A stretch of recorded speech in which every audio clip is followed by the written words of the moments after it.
Honestly, I'm expecting, what's his name, to come out. Hornswoggle will jump out from underneath the ring at some point and be like, "Hi, diddly," climb a rainbow and piss off. Like...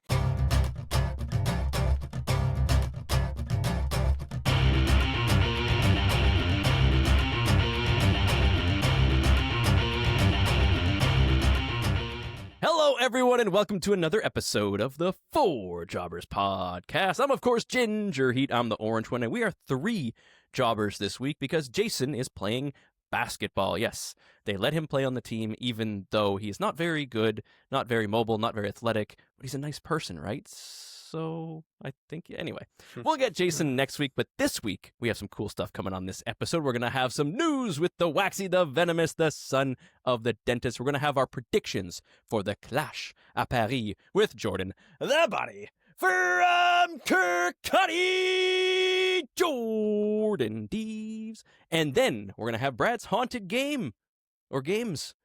We'll have some haunted things happening at the end. That won't necessarily be on the pod, but check it out at the Four Jobbers everywhere on social media. I don't have a question of the week for you guys. I don't know if you had anything off the top of your head. It just came to my mind now that I don't have one of those because I've been preparing the haunted games. They are haunted. For the end. Extra haunted. Yes. I love the haunted, the better. Yeah, more haunted. More... Here's a haunted. We're on the theme of haunted, even though it's not Halloween. Do you have a favorite horror movie, or are you not into horror movies at all? You can go thriller if you want, but it's got to be a scary thriller, not an exciting, titillating. I'll say mine at first.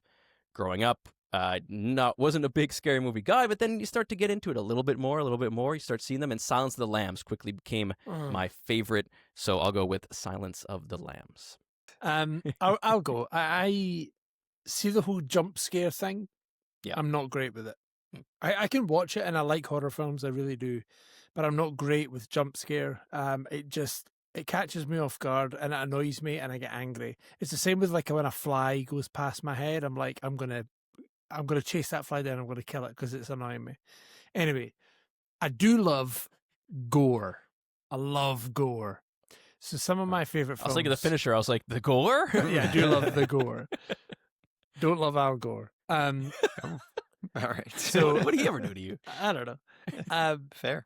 So growing up, I loved the Saw films, right? So Yeah, I knew you were going to say the Saw. first one came out when I was like 10, and I remember thinking, I probably shouldn't watch this, but I'm going to go anyway. Eh? And I went down to the shop, and I pretended that I was old enough, and to be fair, I was 10, I had a full beard by this point anyway. I bought myself Saw on video. Because And VHS. I brought... Yeah, I think it was on VHS at the time, yeah. Ah, wait, surely Scotland didn't get VHS until like 2 years ago. Don't lie to me. Yeah. Maybe it was like Betamax or something. And I brought it home and I watched it, and I remember thinking, what? Like, I was just fascinated by it. So yeah, Saw films for me. That movie kicks off so amazing because you're just in that room with these two people. They don't know what's going on. You don't know what's going on. You don't know what this movie is like. Saw 1 is very special. I mean, I would say they're all good for for what they are, but this first one is. I remember when you watch that, and the twist comes. So I won't even spoil it now because it's actually that good. When the twist comes at the end, you're just like, "Fuck, hey, what?" It's so good. It's so good. It's so psychological, but gory as hell, and I love it. I'm here for that. Sure, and you must have liked some of the action from Forbidden Door this weekend then. No, you saw it. Goodness gracious. But talk about haunted. We'll talk about it maybe later. Also, for any younger listeners who don't know what VHS is, ask your parents. I'm also not a big horror movie person. I don't do well with the jump scares. I'm very jumpy. Like any sudden noise, I will be out in the air, out of my pants, out of my trousers. Sorry, Jordan. Oh. Nice. Yeah, it's too much. Even like... Oh, wait, so your pants will still be on, but you'll be out of your trousers? Yeah. Not that far. Just to check. Your willy's not out, that's fine. Oh, I guess if it's loud enough or jumpy enough. Oh, shit. Yeah, who knows? Wow, you'll go... Will your shirt stay on, or will you be, are you like Yan? Yeah, that's right. Yanni the Pooh. Yeah, that's right. Our friend that sleeps with just a top on, no bottom, as a male. Also, just a heads up. Comment if you think that's insane behavior. Yeah, please do. Because Goes to we sleep, and just a t-shirt, yeah, nothing else. because that's ridiculous to me. Yeah, and if Yeah, you're that's listening, find God. And some pants. All right. So all that to say, the one film that I like that's horror, but it's more parody horror, is Cabin in the Woods. So I am always a fan of parody. I'm always a fan of getting Great meta film. with the form. So Cabin in the Woods is always really fun. And though one I would like to see, and I'm going to have to, staple myself to the couch so I don't jump, but I've heard it's an all-timer, is Sinners. I don't know if it's horror, if it's more thriller, but the valet has seen it and she says, I need to watch it. So coming soon. That could be at the top of my list very soon. Nice. Cabin in the Woods, Joss Whedon. Yeah. Some of the greatest TV and film of the last 20 years involves Joss. Yes. So I think there's a Hemsworth in there too. One of them. Yeah, true. Not the popular one, the other one. Or The other one. there might even be a Such a third good one. film. Yeah. I'm going to watch it. It is. again. It's worth it. It's fun. So I appreciated that. All right, well, that was my All right. haunted question of the week, and There it you go. ended up being pretty haunted. So we'll get to the haunted games later, and again, you can catch those on our social media. And while I'm saying that, I got to plug it. Look, guys, we're trying to grow this. We're trying to become big. So if you're listening to this, like, subscribe, all that stuff. Maybe send it to a friend. But now it is time for the news with the Waxy, the Venomous, the Son of the Dentist. Here comes the news, and we're going to keep with the haunted theme because the first piece of news I wanted to pull up is I read a news story that the WWE, and especially Dwayne himself, The Rock, is interested in a particular AEW wrestler. And he is someone who's been known as very good and very evil. Oh. And it's Danhausen. We haven't seen a whole lot of him. He's been injured. He's been off television for a while, but I also think he wants to get out of AEW, if I'm not mistaken. And if and when that time comes, WWE might come a-calling. So, Brad, do you want to see Danhausen in WWE? Is there room for his shtick? As someone who enjoys comedy wrestling and I have maybe a longer leash when it comes to the extraordinary, when it comes to wrestling, I'm down for it. I would love to see him on it. Now, what are they going to do with it? If it was me booking it, I want him actually being good in the ring and being this character and all of that. I don't want him just being a joke character. I want him to have the ability to win these matches, and he is a good wrestler. So let's go ahead and recognize that and showcase that, and then also have all the other crazy stuff that comes around. The marketing for this guy is off the charts, right? You're going to have him talking to celebrities. You're going to put him on game shows, the Family Feud. You could do that thing to Steve Harvey. I don't know. There you go. Why not? What about you, Jordan? What do you think about Danhausen and the WWE, brother? I went and watched a load of Danhausen stuff when he came into AEW because I didn't know much about him at all. And I was like, oh, wow, that's a cool gimmick. I'm here for this. And then nothing happened. There was a couple of moments where, someone would go to pull a chair from under the ring and they would end up pulling his legs out and he would get up and give it the whole thing. Yeah. And I was like, oh, that's cool. But again, it just went nowhere. Hookhausen had the potential to be amazing, and it just kind of fizzled out. I think people get bored of the shtick eventually. Now, can WWE market and thrust it down our throats in a way that we won't get bored of it? I'd be willing to give it a punt. So, yeah, why not? We punt from the lad. Okay. And what about you, Wax? Are you down? Are you not down? Have you seen much of Danhausen? Like, are you Downhausen? Downhausen. I've seen a little bit of him. And I kind of agree with both of you a little bit here. I like comedy wrestling. I like the shtick, and I don't mind beating the dead horse a little bit because sometimes a joke is funny because it's overdone if it's done properly. Do I trust WWE to toe that line? Not at all. We still have Yeet. We had the Fandango dance that they killed immediately. There's endless examples of WWE kind of going too far overboard. But is Danhausen a great merchandising opportunity? Absolutely. They will see dollar signs if nothing Yeah. else. 100%. Good in apps and video games, all those things they like to market. Yeah. You like to have characters, right, for these video games. And for collabs, you want interesting characters that stand out. You don't For want social media, he could he's be great. If they love Mr. Iguana. I feel like Danhausen's in the same mold, but he speaks English. And also, Yeah. I believe his wife is from Montreal, so friend of the show, Oh, if I'm not mistaken. whoa. Yeah. I could be, or she's from Quebec. That could just be a Could be made up. completely Yeah, I made could up. have completely lied. I don't know. Sorry, She's from Danhausen. Kirkcaldy. Yeah, that's right. But sure. Waxman's Liar Hour. Hello, everyone. Welcome. Okay, next piece of news. I'll stick with this one, and because it's someone we've talked about, or two people we've talked about over the last few weeks with their contract status. Will they? Won't they?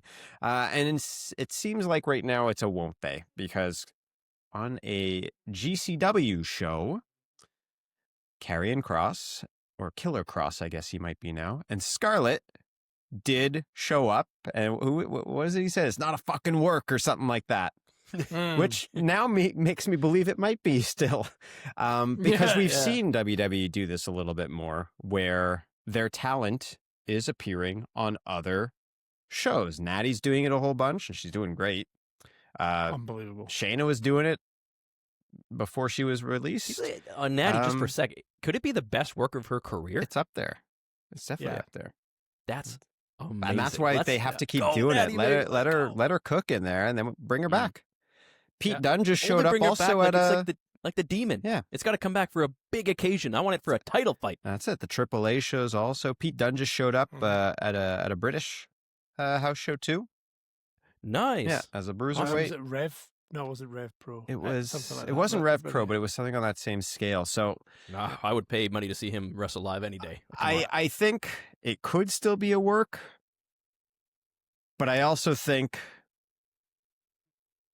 WWE is playing with fire a little bit with this kind of blurring the lines of reality. Yeah.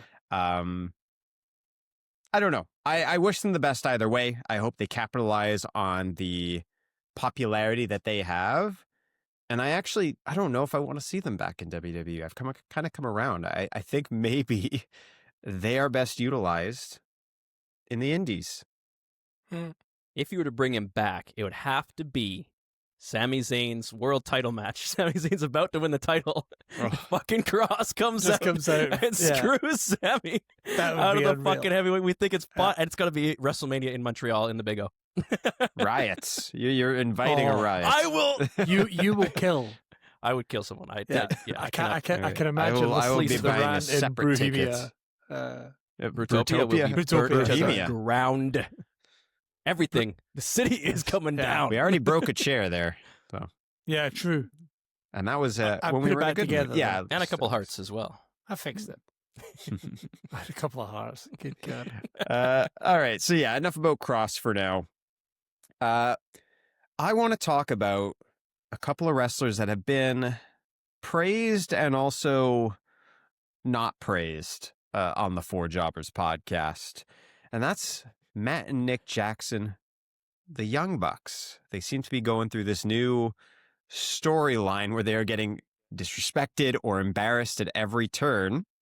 And I don't know about you guys, but I think that's great. So Jordan, you of course are our resident AEW mark. You've watched the Young Bucks probably a lot more than all of us combined. Is this working for you? If so, why? And if why, where do you see it going? It's one of those angles that initially when it started, this whole thing of them losing their EVP ship, I was like, okay, well, that doesn't actually mean anything, right? They just lose the ability to make decisions. Yeah, one match stipulation where it's Yeah, that- out of nowhere exactly, they're not VPs anymore. And you're like, no, okay, whatever, that's fine. But then the first couple of weeks when they came out after that, there was like, it started pretty slow. It was a slow burner. It was, they do the whole arms thing and no confetti. And I was like, oh, okay. They don't have that pool anymore. Fine. Next time, it's the Titantron isn't there. Next thing, their names are wrong. They're coming up with like their jobber names from way Slutty back George when. and yeah. Yeah, Slutty George and Dangerous Pete and all that kind of stuff. You know, it's like dangerous Pete Humes. just shit like that, you know. And I started to, like slowly just feel sorry for them because I was like, that man, that sucks. And everyone's enjoying it way Yeah. too much. Yeah, like 100%. everyone loves 100%. it. Like, And now we've got another angle where they're botching. Like they're actually, I don't know how you work a botch so well that it looks like a botch. Amazing. Right? There's a great spot where some of them have been so questionable, right? Yeah, like, 100%. I wasn't. I'm like, 100%. they're There's actually one where like, I think Nick Jackson's trying to come in the ring and he trips up over the rope as he's trying to do something, falls into the arms of like Cesaro or whatever, and he throws him over the top rope and out. And it just looked so good. I actually was like, I'm gutted for these guys because the one thing that we all complained about, I think, on the pod in the past when it comes to the Young Bucks is it was predictable. It was spot, choreograph, this spot, next, no sell, no super sell, kick, no super sell, kick, exactly. And now I'm not getting that because they're not getting the chance to do it because they keep botching or they're not getting the match times right or whatever it is, right? And now I feel sorry for them. And now I want to see the Young Bucks again. I want them back. So is it working? Hell yeah. Hell yeah, it is. They've managed to go from heels within their own company to losing one match and then this period of time where they're just kind of back and forth. And guess what? They're baby faces because we want them to go back to what they were before. It's such a good move. And it was go away heat. It wasn't like the good kind of heat where we were just disliking them as heels. Everyone was like, we don't want to see you anymore. Get out. It was go away heat. Yeah. And what have they done? They've taken that heat. And whether it's them or whether there's other people that are involved in all of that, I have no idea. But whoever was sitting in that room and just went, I've got an idea. What about this? It's working. It's working. So the keep it up. execution has been fucking class. Don't change it anytime soon. I want it so badly to stop because my heart is breaking for these young lads. But don't stop it yet. Keep it going, and keep it going until somehow they get they get something back. And I don't know how they'll do it, but I'm tuned in and I'm locked in on it. So I'm here for it. It's the sad Corbin gimmick all over again. Right? Yeah. But done to a different degree. Yeah, no, I didn't know, like I knew they had lost the EVP status and I only caught here and there like, that they didn't get the nameplates. They're like Tom and Jim or whatever. So, or I think it was even just wrestler name or team name at one point. I'm like, that. That's interesting. Is that just total botch or is that intentional? So just getting to watch it a bit more and paying a bit more attention to it. It's great what they're doing. I think it perfectly keeps kayfabe because like you're saying, they're like kind of intentionally botching, but you can't tell. It's not like when Jey Uso tried to start botching and it was very obvious he was botching on purpose. It's great. I'm happy for them because they've always been good workers. They've always been good wrestlers. They've been good locker room guys, but just, good talkers, you get oversaturated to a point with them, with any wrestler. Just the style is not for us. That's it. Good on them. They've struck lightning. Absolutely.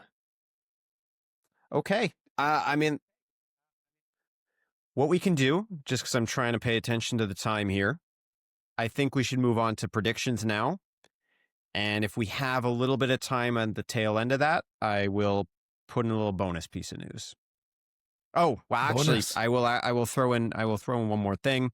I don't want to discuss what happened or who's at fault or this or that, but obviously wishing the best to Psycho Stu, hoping for a speedy recovery from him. And yeah, thinking about him, what happened was absolutely messed up and just awful in so many ways. Seems like a lot of people dropped the ball, a couple people more than others. Don't want to comment more than that. Excellent. I wanted to just mention a couple things from Raw before we move on. It was an interesting episode. It was in Birmingham, England, of course. The OTC came out. I felt like the whole episode, the chants were really low. I don't know if that was like a thing, but it felt like everybody looked different as well. The lighting was off, or whatever filter they usually use wasn't there. something looked and sounded off for the entire episode. I don't know if anyone else noticed that, but it was very weird. Not a big deal, of course. It's just something that happens. Everyone looked really tired. I don't know if it's because of the time change or what. But more importantly, Penta. Penta comes out and talking about Nick and Matt Jackson not getting their entrance. Something's changed on his entrance. I think the fire behind him or something is missing. There's some sort of pyro that maybe he was getting before that he's not getting now. And I find it's really affecting his entrance and a little bit of that aura that he had during that entrance. So take a look for it. If you guys are listening and you've noticed that as well, let me know what you think of it. And has it changed anything for you with Penta? Because for me, it did a little bit. Not a huge deal or anything. He's still Penta. He's still sick. Noticeable. But it was noticeable. Yeah. I don't know if there was anything else. I'll keep an eye out. Dragon Lee almost killed JD McDonuts. That was scary. I don't know if you guys saw that. That was super haunted. Io and Rhea, they're actually having story. Now, it looks like Io is feuding with the Kabuki Warriors almost. Asuka's screaming in her face because she's being friends with Rhea when Rhea's not liking them. Anyway, whatever it is, Io's doing a good job on those promos, and I really like it. And there's actually some story in behind this little feud, so it's getting interesting. And a couple other things that I think you should check out if you haven't, everybody out there, would be Sheamus. I thought Sheamus had a really good promo. It was like a pre-recorded promo, but he was talking about Rusev, and he got kind of real with it. You know, he kind of blurred those kayfabe lines talking about it. I don't know. It was really good, and like we talked about it last week, this feud kicked off kind of slow, but it's getting better and better and better. So I'm excited to see where that goes. I don't know if there was anything else. Bailey had a really good promo. Finn laughing at Dom's misfortune. So I don't know if is that actually going to happen? Are they going to break up? I don't know. And one more thing, CM Punk, LA Knight doing the thing. Really, really good. Liking that promo. CM Punk, he's just so good. And I wanted to just take a moment and recognize that how good CM Punk still is and how lucky we are to have him back. Everything that had to happen for this to happen, and just watching it, I just took a moment to be like, wow, CM Punk is on our TV screen. He's cutting a promo, and he did CM Punk, yeah. And I was like, oh, this is crazy. Like, he's so good with it. So anyway, 100%. Raw was a pretty fun episode, and I'm looking forward to the Clash. Let's talk about it. Yeah. Well, let's talk about it. Let's do it. There's 5 matches on the card. I'm going to shout out before we get there that we have one match that has been cancelled, and that is, of course, the Women's World Championship between Naomi and Stephanie Vaquer. Sorry. My frustration is justified in that we're not getting a resolution to that problem now. We're just being told, oh, well, at a later date, something will happen. Kind of need a women's title match, a women's champion. We need something there. And the fact that you've not worked that out in a couple of weeks, that's kind of shit. But anyway, it is what it is. We have 5 other matches on the card. So we'll go through them and we'll give our predictions as quickly as we can for you. We're going to start at one end of the card and we'll make our way through to the other end of the card, which will culminate from 1 to 5 in an order that I've determined based on determination. Let's start with Becky Lynch versus Nikki Bella for the WWE Women's Intercontinental Championship. Brad, I'm going to come to you first. What is your thought on this match? Are you excited about it, or who do you think is going to walk away with the title? The promo battle that they had this week on Monday Night Raw was a continuation of what they've done sort of this far. It's disjointed, discombobulated, whatever you want to call it. But it wasn't bad. It had its moments. It had little shines. It had some nice lines. Nikki is still trying to find her feet and find this character that she's playing. And she hasn't had a lot of time, right? So she's obviously coming out trying to play like this OG veteran, but, she's kind of like, there's a lot going on, so mixed feelings. And Becky is hitting some really good lines, but there's also something disconnecting there, but not a big deal. It is what it is. So the question is, if it's just a one-on-one match, straight up, Becky's going to win for sure, no doubt. But is there going to be interference? Because she's made a lot of enemies lately, right? Lyra can't challenge for the title, but if Becky loses it, then she can challenge. And certainly she can challenge Nikki Garcia. So I assume they're going to do some sort of schmozzery here. So let's say Nikki Bella wins in a schmoz. Whoa. Bold. Let's go, baby. Why? I mean, okay, I see the argument for that. I don't think Lyra's at that point in her character yet where she would interfere in somebody else's match, even if it's Becky. Bailey is a bit more likely to run that interference and do something, given that that seems to be the storyline she's maybe headed down. But I don't think it happens here. I think this is a match to get Nikki in the ring a bit more. I don't see this going any other way than Becky winning a pretty uneventful. I don't even know that anybody runs in. That's my thought. I think I'm with you on it. I think Becky retains. I don't really see this being an overly eventful match for me. I would love to be wrong, but yeah, this feels like let's get Nikki back in the ring. If she was to come back and win the IC title immediately, yeah, my head would turn, but I just don't see it happen here. Maybe down the line, but not right now. Let's move on to another match. Speaking of Sheamus a moment ago, we'll talk about him for a second. Sheamus versus Rusev. Now, I'll go first with this. I also loved the promo between Sheamus and Rusev, and their work together has been great because it's felt real, it's felt authentic, and I've enjoyed that. It's kind of blurred the lines a little bit. For me, that is immediately ruined by them having a good old-fashioned Donnybrook match. Ridiculous. It should just be, hey, we're having a street fight, or we're going to have a hardcore match, or we're going to have I'm going to punch you in the face with a stick. No, but it's Irish themed. Oh, yeah, in Paris. In that Paris. makes sense. With the Van Gogh, painting. Yeah. I like, have a steel croissant match or something like that then. I don't know. Just do something. They have a great medieval history. Just do a bunch of medieval stuff, right? I mean, Joust. This idea that these two guys are being real and shouting at each other back and forth, and they hate each other, and they've got so much history and all this kind of stuff. And oh yeah, we're going to have a Donnybrook match. Piss off. Honestly, I'm expecting what's his name to come out. Hornswoggle will jump out from underneath the ring at some point and be like, "Diddly," climb a rainbow and piss off. Like the minute you have a gimmick like that, it just takes me out of it, because that is the kind of thing that we get at a Halloween special of SmackDown where Xavier Woods ends up with a pumpkin pie on his face. Like, it's ridiculous. I don't like these gimmick matches like that. So no, I don't want it. However, Rusev's going to win. Okay. I think there might be some schmozzery in there. I think I will make the bold call that I think it's overdue that somebody comes back and helps him out. Oh, let's go, please. That would be sick. I think Rusev's going to win as well. Yeah, I'll run the board with Rusev. It does feel like WWE just has a map of the European continent, and they just wrote Europe on it, and just they put everything. They have a Dutch painter's crown jewel on a event that is French, and a match that has an Irish undertone featuring a Bulgarian. So those are four very distinct parts of Europe that have their own. Anyway, I'm not accusing anyone of anything. I am still excited for this match. I saw the IWC seems to be less. I don't get it. I think it's great. It's a blood feud. There's real history behind it. And ever wanted Rusev back, and he's back. And they're complaining, oh, he doesn't have anything to do. He's doing something. Yeah. So, watch him wrestle and watch him do promos and enjoy your life. I said it a million times.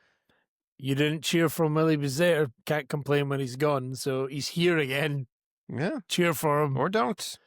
But then don't complain when he's gone again. Don't complain. Yeah. Yeah. There we go. Well, there we are. Clean sweeper, Rusev's. Let's jump into a high-profile match here. Let's go CENA versus Logan in a straight old-fashioned, typical and run-of-the-mill singles man match. No schmozzery, no nothing. Well, clean as a whistle. Yep. Cleaner than my arse. Wax. Yes. What's your thoughts on Mr. Face CENA facing Paul McLogan? Paul McLogan. Paul London. Oh, yeah. Paul again. London. Again, two back. weeks in a row. 2 weeks Paul in a row. London. Never brought him up ever. Jobber. Okay, so my long-standing issue with Logan Paul as a wrestler is that every match he had been in for a while was a title match. And so, given that he kind of only wrestles on those big events, it was always pretty predictable that he was going to lose. Because I wouldn't say he's a part-timer, but he's certainly like a 3/4 of the timer at best. Yeah. This being a blood feud gives me a little more confidence that he could win this match. So this is a non-title match. It's just one-on-one. Non-title match. No title? Yeah, because John Cena is not a champion. Logan Paul is not a champion. I no think stipulation. No stipulation. I think a certain person may also show up here and do something to cost John Cena the match. Or it could be a clean one. I think Logan could use a win. I know he did win with Jelly Roll's match, but I don't know if that really counts. Non-title match, he's allowed to win. Yeah, I'll pick Logan. I know Cena's in his last couple months, but I think there's something to be said about Cena losing his edge before facing Big Brock, So I'll go Logan. Interesting. I could be wrong. That's how these things work. Yeah, I may be wrong. I may pick the wrong person. I may pick the right person. Those are the two. Pretty sure, Mike. Could be wrong. I hate to say it as well, but I think I'm going to go Logan on it. Yeah, the boys are warming up to Logan. No, I'm not. I'm No. I don't like him. I'm colder than a Scottish winter, but it's a Canadian winter. There we go. Yes.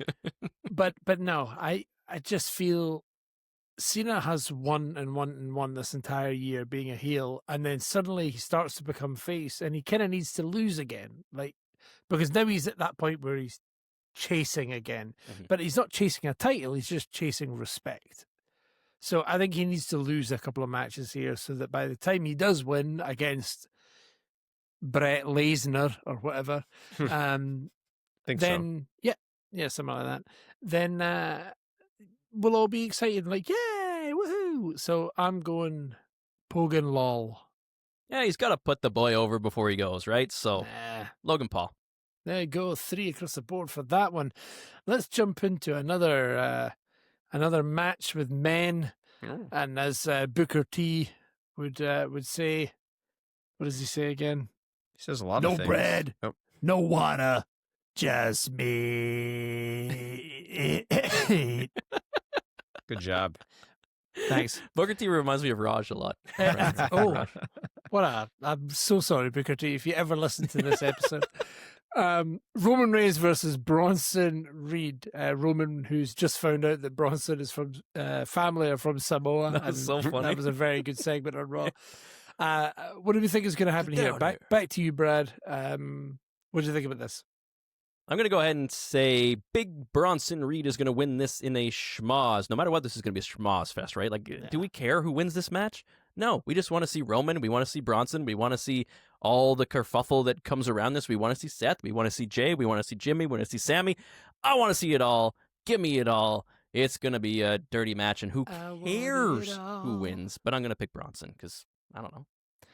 Well, wait, can Roman get pinned? Roman can't get pinned, though. He has been. He has been. All right, let's just go. I'm going to say Bronson. I said Bronson. He's going with Bronson. He's with it. He's wrong, son. I'm going with Roman. Roman needs to shine up a little bit. He needs to get a little win in here. He's on his own. He's needing to build up that cred again, and who better to do it against than the tribal thief, the owner of the Shula Fala. So he's going to get his shoes back. This is the end of the Shula Fala? No. I said he'd win the match. I didn't say he would get his shoes back. He'll win the match, and then out comes some dog and chews his ass. Gets his shoes off. Chews his ass. What's that mean? So I'm going Roman, but there will be some other pish afterwards. Yeah, I'm going to pick Roman. Also, this match will be the most booked match of the night. I feel like there'll be at least a couple interferences, a couple schmozzeries, but I do think this win goes to Roman. I think Seth's henchman can get pinned. I don't think Seth's ready to get pinned yet. Well, that leads us into it then. We've got 2 Romans and a Bronson in the last match, but moving into the main event, I guess. Seth Rollins versus CM Punk versus Jey Uso for some reason versus LA Knight. A fatal 4-way for the World Heavyweight Championship. I'm going to kick it off. Seth Rollins is retaining. If you see any other way in this, you're completely wrong. I'm sure if Jason would hear, he would say, well, I don't know, LA Knight, man. Shut up, you idiot. That's a perfect. That's him. I thought he was here there for you a go. second. Yeah. Thank you. Seth Rollins retains. It's going to be great to see those 4 in a ring together, and the combinations of shit that we're going to see is going to be class. But he ain't losing that title, is he? Let's be serious, you know. Nah. No.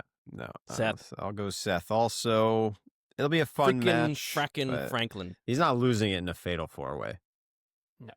Nah. I just wanted to get some names on the card. The card's a really big card. Really great shoe. Really great shoe. Was there And anything that's else it. you guys wanted to talk about this week? That was our prediction for the Clash in Paris. And we're going to do some content. So check out At the Four Jobbers everywhere.